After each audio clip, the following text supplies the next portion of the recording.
No programa Alego Entrevista, que está começando agora, a gente traz hoje no estúdio o procurador Eduardo Lolli, procurador aqui da Assembleia Legislativa do Estado de Goiás, e também o professor Saulo Coelho, ele que é presidente da Comissão de Direito Constitucional e Legislação da OAB. Muito obrigada aqui pela participação de ambos aqui no Alego Entrevista de hoje. E a gente vai falar a respeito da jornada, da primeira jornada de direito tributário, que ocorreu aqui neste mês de outubro, em Brasília. Primeiramente, eu gostaria da participação do procurador com relação a a jornada. Qual que é a dinâmica desse tipo de jornada? Muito bem. A jornada de direito tributário, assim como as demais jornadas de direito, elas são promovidas periodicamente pelo Conselho da Justiça Federal, CJF, que organiza de 2 em 2 anos esses eventos. Isso começou lá atrás, em 2001 ou 2002, com as jornadas de direito civil, e aos poucos outros ramos do direito, vamos dizer assim, foram se inserindo nessa dinâmica. Hoje nós temos jornadas de direito administrativo, civil, processo civil, empresarial, e agora em 2022 apenas que ocorreu a primeira jornada de direito tributário, né? Então foi um evento bastante importante, bastante significativo para o direito tributário, né? E só para ficar mais claro a dinâmica da jornada, como que ela funciona, como que as jornadas funcionam de uma forma geral, basicamente assim, é um evento bastante democrático, porque qualquer pessoa, qualquer estudioso do direito pode encaminhar propostas de enunciado para que sejam discutidas num grande grupo, vamos dizer assim, uma comunidade de pessoas do direito, né? Então, qualquer pessoa do direito pode encaminhar uma proposta de enunciado que vai ter uma pré-análise, vamos dizer assim, pela organização do evento. No caso da Jornada de Direito Tributário, foram encaminhadas 440 propostas de enunciado. Dessas 440 propostas, 88 foram filtradas, passaram por uma primeira análise, vamos dizer assim, filtradas para uma discussão no primeiro dia da jornada, que é a discussão nas comissões temáticas. Procurador, essa dinâmica inicial, eu gostaria de puxar um pouco aqui para a visão do professor, com relação a essa dinâmica que ele mesmo já apresentou, essa primeira parte. Como foi a sua visão, enquanto presidente da Comissão de Direito Constitucional e Legislação da OAB, desta jornada de direito tributário? Então, acho que o debate sobre questões tributárias de forma democrática é muito importante para o país, né? Cada vez mais ampliar os atores interessados em discutir os rumos, né, da questão fiscal no país. Essa é uma conquista. Eu acho que essas jornadas contribuem para isso. Normalmente, o direito tributário fica nessa dinâmica entre as pessoas vinculadas aos órgãos de fazenda pública, de um lado, e os advogados tributaristas, de outro. Quanto mais atores nessa discussão, me parece que essa ampliação do debate é salutar à sociedade brasileira. Então, eu parabenizo a instituição promotora das jornadas e aqueles que participaram, porque de fato me parece uma conquista. Foram 2 etapas, né, do evento, né, procurador? Eu gostaria de, voltando à sua palavra, voltando ao que dizia a respeito dos enunciados, dessas propostas encaminhadas, desse direcionamento, o que foi aprovado desse direcionamento todo? Que pontos o senhor destacaria dessa jornada em termos de enunciados? Então, retomando a questão da dinâmica do evento, para que fique mais claro para todos entenderem, a jornada basicamente possui 2 etapas, né? 3, se a gente contar essa pré-seleção que acontece, né? Mas uma vez aprovados essas propostas, no primeiro momento, ocorre um dia de discussão no âmbito de comissões temáticas e outro dia no âmbito de uma sessão plenária. Então, no primeiro dia do evento, que é sempre uma quinta-feira, quem apresentou propostas de enunciado, né, tem o direito de discutir em comissões. Então, os membros se dividem em algumas comissões temáticas, geralmente 4 ou 5, para debater os enunciados de acordo com a respectiva temática. E uma vez aprovados esses enunciados no âmbito das comissões, até de forma semelhante ao que acontece no próprio legislativo, né, a dinâmica é até bem parecida, uma vez aprovados os enunciados nas comissões, eles são encaminhados no dia seguinte para a sessão plenária, onde todos aqueles que participaram e discutiram o assunto nas comissões poderão discutir e votar essas propostas na sessão plenária. Então, apenas para ilustrar, continuando, né, das 88 propostas que foram discutidas em todas as comissões temáticas desta jornada de direito tributário, 18 lograram aprovação, êxito no âmbito das comissões, apenas 18, e na plenária, 12 desses 18 enunciados foram aprovados e se tornaram enunciados oficiais do evento. Então, a dinâmica é sempre assim, primeiro aprova no âmbito das comissões e no dia seguinte, na sexta-feira, na sessão plenária. Eu gostaria de destacar aqui que o evento foi sediado no Conselho da Justiça Federal, com uma realização do Centro de Estudos Judiciários com o apoio do Superior Tribunal de Justiça e da Associação dos Juízes Federais do Brasil. Bem, entre os enunciados, eu tenho aqui que as comissões de trabalho foram presididas por magistrados do STF. Essa ideia de buscar esse suporte entre os magistrados do STJ e também das pessoas que apresentaram os enunciados para discussão, com essas propostas, esses enunciados aprovados de 18, correto? 12 ao final. 12 ao final. O que a gente pode tirar desses 12? Vou voltar aqui um pouco ao professor agora. Desses 12 enunciados, professor, que a gente poderia destacar para quem está nos assistindo em termos de ideias sobre o direito tributário. O que houve, o que foi apresentado em si que a gente possa aqui demonstrar a todos como resultado? Bom, eu penso que, primeiramente, é importante dizer que esses enunciados eles não são normas vinculantes, né, dos magistrados, mas eles são normas que influenciam, né, as tomadas de decisão pela magistratura, pelos juízes. São normas que têm são afirmações argumentativas que têm um forte apelo na orientação dos magistrados para tomadas de decisão. Então, são dizeres importantes, são afirmações, né, institucionais relevantes nesse sentido. Dentre esses 12 aprovados, eu destacaria exatamente o trabalho, os 2 enunciados aprovados pelo procurador Eduardo Lolli. Então, Goiás teve um papel relevante nessas primeiras jornadas de direito tributário, e dentre esses enunciados, me parece que o enunciado que define, né, que as instituições que realizam, promovem incentivos fiscais, né, concedem incentivos fiscais, elas precisam garantir transparência ativa e passiva, né, das informações referentes a esses incentivos fiscais, é algo relevante, é uma conquista democrática muito importante. Eu acho que o procurador Eduardo com certeza vamos poderá detalhar essa questão, porque ele foi quem capitaneou esse enunciado junto a estas jornadas promovidas por instituições vinculadas à Justiça Federal. Eu passo então a palavra ao procurador para repassar aqui para a gente com relação a esses enunciados apresentados pelo senhor. Uhum. Dos enunciados que eu apresentei, esse foi o único enunciado aprovado, que foi já uma grande vitória, né?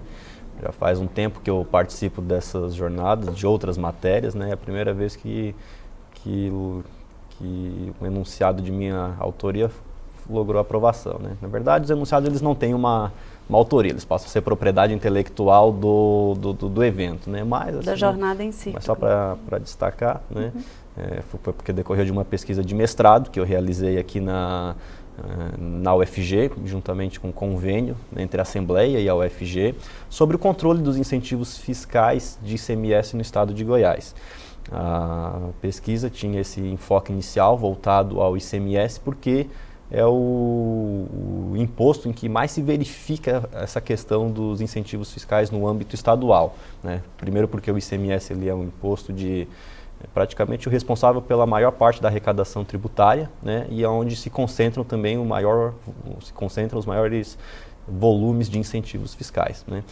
Mas só para contextualizar então a questão do enunciado, até dezembro de 2021 prevalecia o entendimento de que as informações sobre incentivos fiscais, quando dissessem especificamente a alguma empresa específica ou alguma instituição que recebe incentivos fiscais, elas estariam protegidas pelo sigilo fiscal. Esse era o entendimento que durante muito tempo, até dezembro de 2021, prevalecia. Isso eu falo em âmbito de Receita Federal, as fazendas tributárias dos estados, dos municípios, de uma forma geral, esse era o argumento para negar acesso ao contribuinte, ao cidadão, melhor dizendo, sobre essas informações. Então, você não sabia, por exemplo, você não tinha o direito como cidadão de requerer quais são as empresas que recebem benefício, quanto que elas recebem, quais contrapartidas eventualmente elas estão sujeitas para receber aquele benefício. Isso não havia até dezembro de 2021.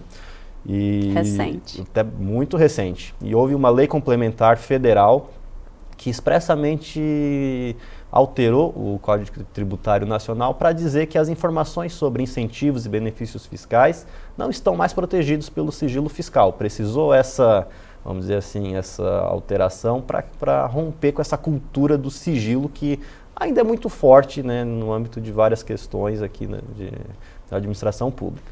Então, o enunciado que eu apresentei, que logrou aprovação na jornada, ele vem nessa esteira dessa lei complementar, no sentido de explicitar para a comunidade jurídica que o cidadão tem o direito de receber as informações sobre incentivos fiscais que ele requeira à administração pública, que a gente chama de transparência passiva, ou seja, quando a administração ela é passiva, ela recebe o requerimento e tem que apresentar a resposta. Essa é a transparência passiva. E o enunciado foi um pouco além, que é talvez uma contribuição muito importante da jornada desse enunciado, quer dizer que essas informações também devem estar disponíveis em transparência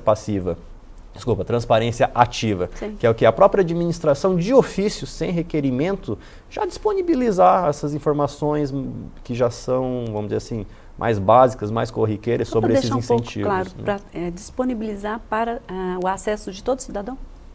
Sim, na internet, por exemplo, disponibilizar a relação de quais empresas são beneficiárias de incentivos fiscais, quais espécies de benefícios cada uma delas tem, o programa de qual ela é beneficiária, quanto que elas receberam de benefício, vamos supor, em 2021, 2022,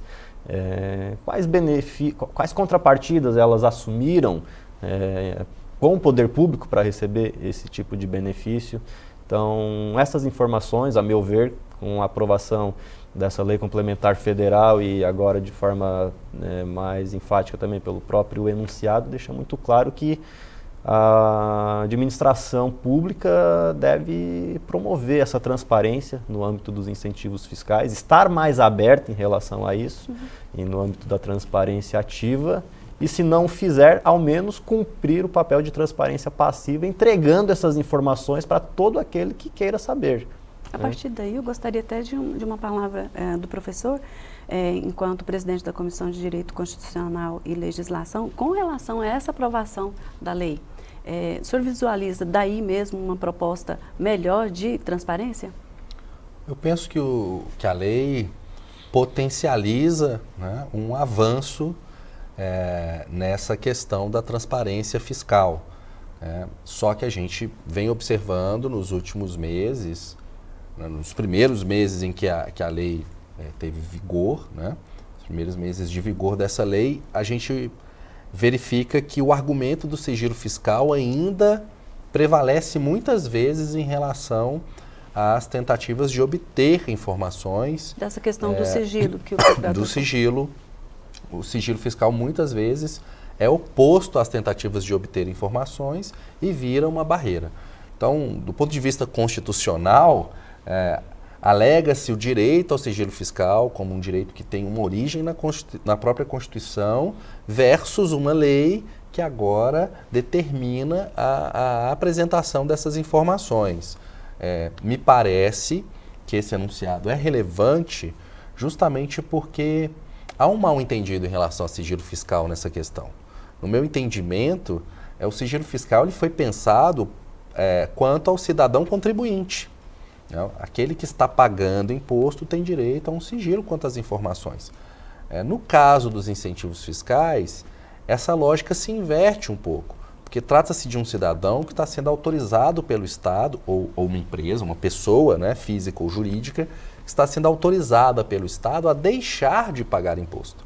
E se essa pessoa deixa de pagar imposto, recursos deixam de entrar, né, nos cofres públicos. Isso tem um impacto orçamentário.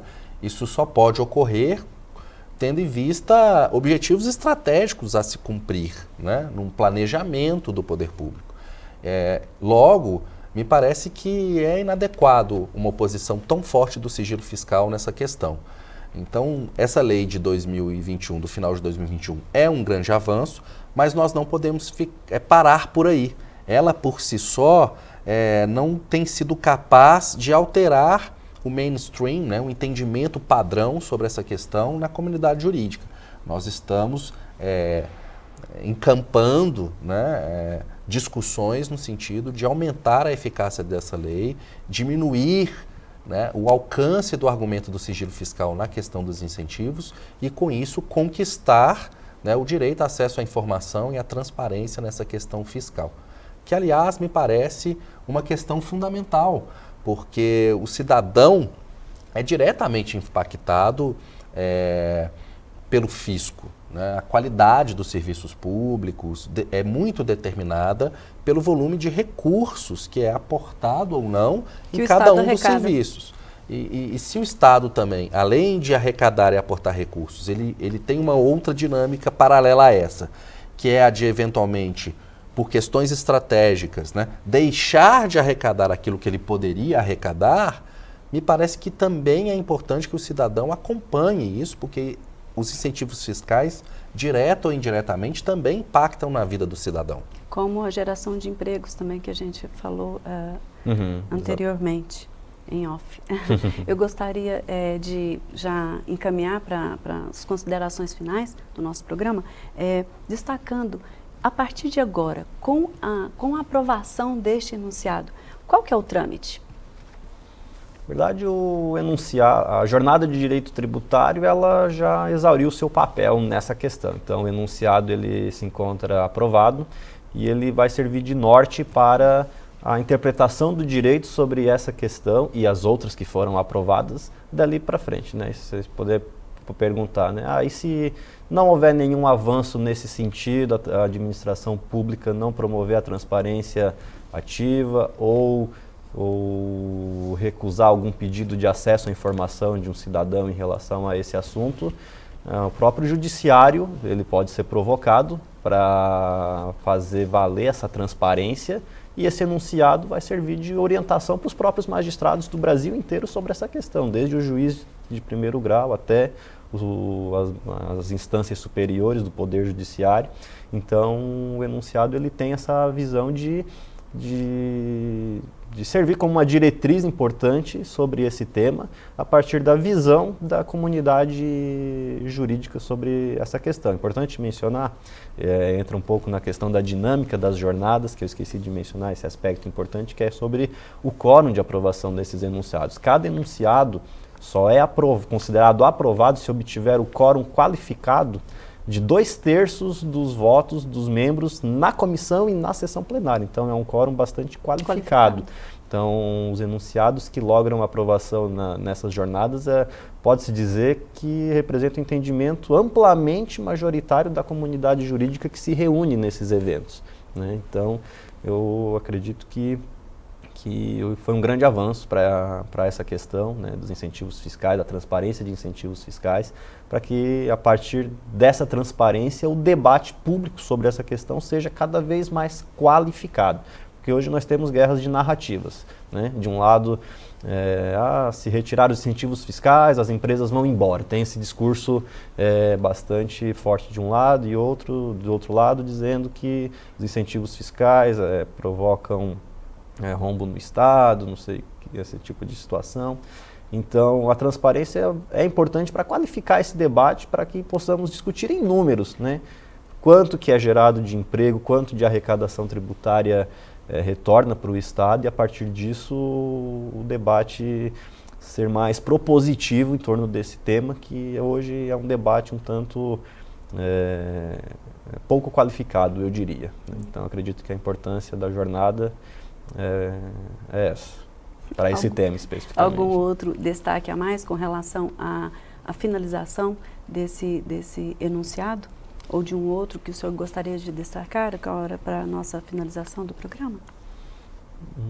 Bom, nós, comunidade jurídica, vamos passar a acompanhar, né, como que a administração tributária vai, vamos dizer assim, responder a essa questão, né, se realmente haverá uma mudança de cultura por parte disso, né, e a partir de eventual questionamento ou, vamos dizer assim, não cumprimento integral da Lei Complementar Federal, ou do enunciado, outras medidas jurídicas podem ser estudadas como propostas de novos enunciados, né, mais para frente, né, e pesquisas sobre o tema também, como a que eu realizei no âmbito do mestrado, né, sobre esse tema. As pesquisas nesse âmbito tributário, elas não param nunca, né? Vocês estão sempre aprimorando uma ideia de melhor transparência e de melhor forma de gestão, né, dos recursos públicos. Eu gostaria de repassar agora para o professor Saulo Coelho, a respeito das suas considerações finais sobre a jornada aqui, para repassar para quem está nos assistindo. Eu penso que o Estado de Goiás deu uma importante contribuição, esta casa, a Assembleia Legislativa do Estado, deu essa contribuição por meio desse enunciado acerca da transparência dos incentivos fiscais.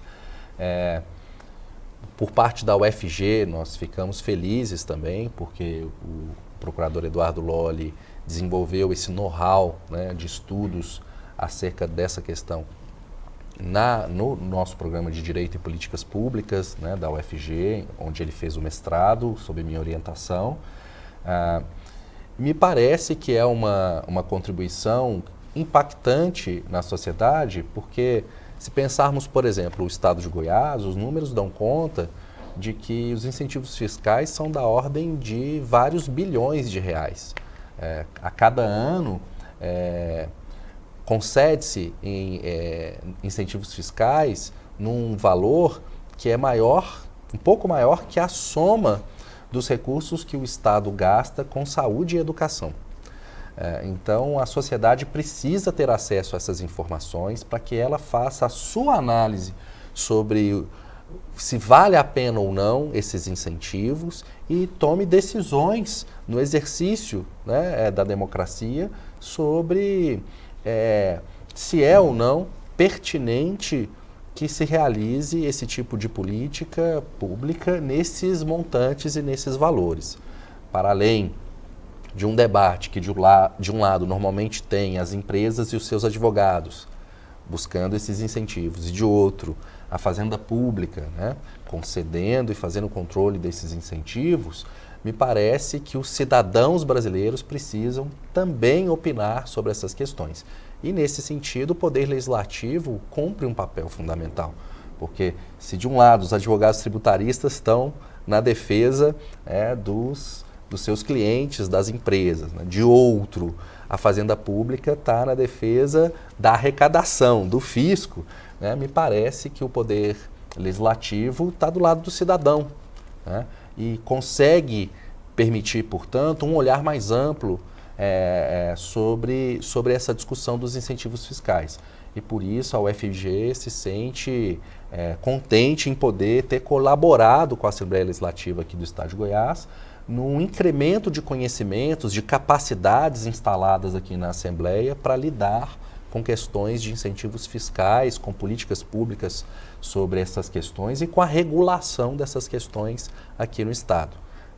Então, o saldo é bastante positivo dessa cooperação realizada nos últimos anos e eu acho que o enunciado que se aprovou a partir de uma proposta vinda aqui do procurador Eduardo, né, representando a Assembleia Legislativa, é o coroamento, né, desses resultados positivos que nós conseguimos alcançar. Espero que isso tenha impacto no aumento efetivo de transparência para que o cidadão consiga fazer sua própria análise sobre se vale ou não a pena seguir nesse caminho. Procurador, alguma palavra a mais, algum comentário a respeito dessa última colocação do professor? Queria pontuar, talvez, um aspecto que eu havia esquecido de comentar, que essa discussão sobre a transparência dos incentivos fiscais, tanto na questão da lei complementar 187, que foi aprovada em dezembro do ano passado, como denunciado, se restringe especificamente aos incentivos fiscais de pessoas jurídicas, de empresas, associações, enfim, pessoas jurídicas de uma forma geral, né? Então é importante pontuar isso porque eu, contribuinte, ainda continuo resguardado com o meu sigilo fiscal, por exemplo, com relação à minha declaração de imposto de renda, uma questão pessoal minha, e isso continua resguardado porque é a relação físico-contribuinte, né? Mais especificamente a questão das empresas, falando de uma forma geral, em que há contrapartidas assumidas com o poder público, né, geralmente, e a própria questão da arrecadação tributária bastante envolvida, de uma forma bastante forte, é uma questão que realmente merece o acompanhamento da sociedade em relação a essa questão. E agradeço a cooperação, né, da Assembleia Legislativa, da UFG, professor Saulo, de outros professores também que participaram dessa pesquisa também, né? A gente fez um trabalho a várias mãos em diversos aspectos. Existe até uma proposta tramitando aqui na casa que foi decorrente da pesquisa de mestrado, um projeto de lei para obrigar que determinadas informações específicas sejam divulgadas efetivamente de transparência ativa, até se tornou lei, mas com alguns vetos.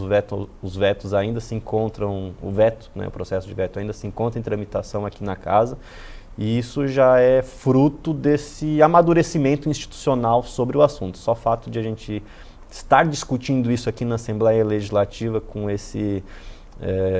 de uma forma um pouco mais profunda e específica, um projeto de lei especificamente sobre isso, já representa um avanço nessa questão. Mais um avanço na questão tributária. Eu gostaria que nós da TV Alego gostaríamos aqui de agradecer a participação aqui do professor Saulo Coelho, ele que é presidente da Comissão de Direito Constitucional e Legislação da OAB, e também do nosso procurador aqui da Assembleia Legislativa do Estado de Goiás, Eduardo Lolli. Muitíssimo obrigada aqui pela participação de ambos no programa Alego Entrevista. Muito obrigada. Eu que agradeço. Muito obrigado também. Ok, e até o próximo programa.